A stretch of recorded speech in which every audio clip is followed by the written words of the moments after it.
So you're looking for a small luxury SUV and wondering if a used Porsche Macan would be a good buy. In this video, I will tell you exactly what you need to know to make that decision. Let's get started. This is a 2023 Porsche Macan with a 4-cylinder 2-liter turbocharged engine, making around 261 horsepower and 295 pound-feet of torque, paired with a 7-speed PDK dual-clutch transmission and an active all-wheel drive system. It can do 0 to 60 in a little over 6 seconds and has a top speed of 144 miles an hour.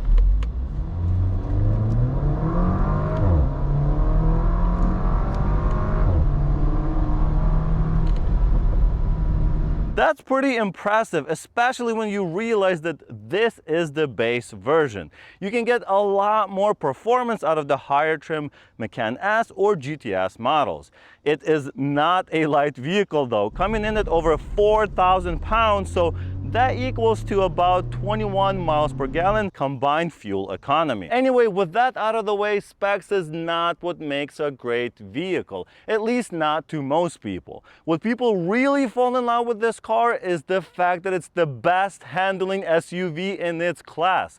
One of the best features for me personally is just how well it drives, and especially how well it corners for an SUV. This car has sharp steering, composed suspension, and it actually makes you want to take the long way home.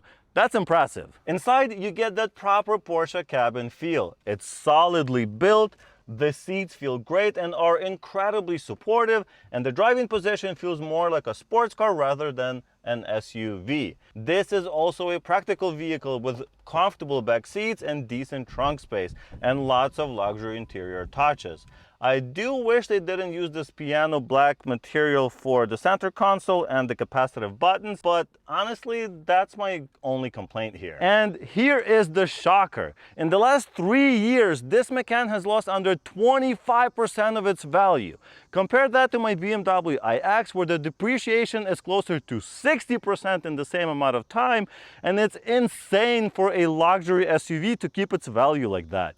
That means you can buy one with confidence that you're not throwing money out of the window the moment you drive off the lot. But here is the catch. Even the base Porsche Macan starts at $65,000 new, and this almost 3-year-old model with granted around 26,000 miles and a few options will set you back around $50,000.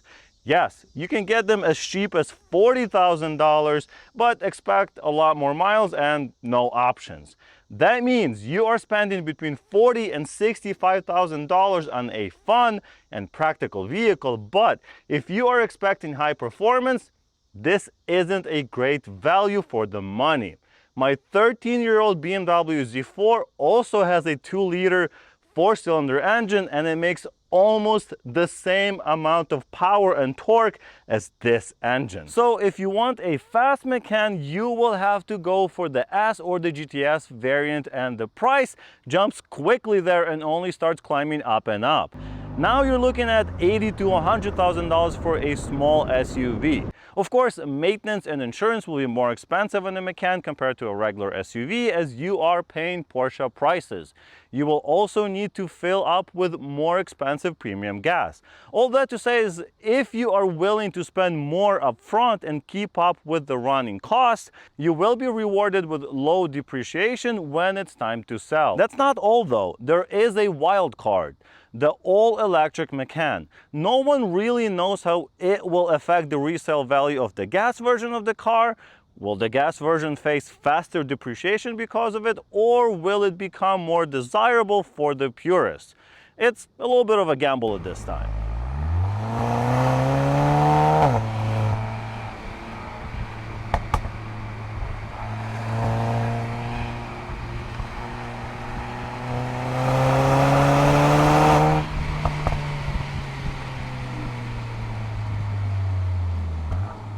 With all that said, if you are looking for a prestigious, luxurious, and fun to drive vehicle that will impress your friends, here is the smart way to buy one. If you care about performance and can afford it, go for Porsche Macan S to get the 6-cylinder engine with 375 horsepower.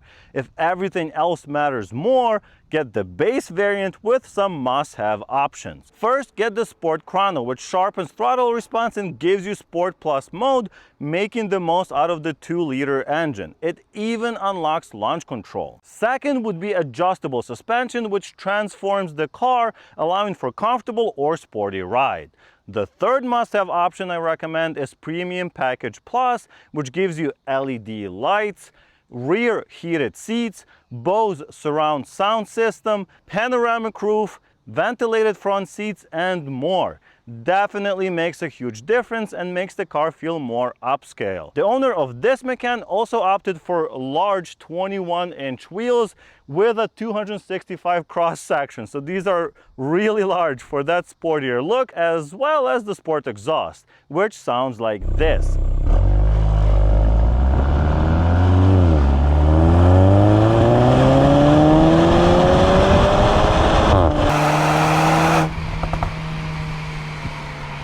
Would you select these last two options in your Macan? Let me know in the comments below. Lastly, do not pick any funky colors if resale value is important to you. This option adds cost but not resale value, and most likely will make it harder to sell in the future. On the other hand, if you don't care about the color and you're getting it used, getting a funky color might give you a nice discount. So, is the Porsche Macan a performance bargain in 2025? Definitely not, as you can get plenty of faster cars for less, and it's not the most exciting car I've ever driven, but it is a little bit of a hidden gem. It sounds great, it's fun to drive, it's practical, it does many things very well, and it gives you a window into Porsche refinement and precision without Porsche 911 prices. A perfect choice for a young aspiring professional. Check out this video if you're looking to get into EVs, as you can get a premium luxury SUV for 60% off, just like I did a couple of months ago. Thank you so much for watching. Like the video if you liked it, and I'll see you in the next one. Bye!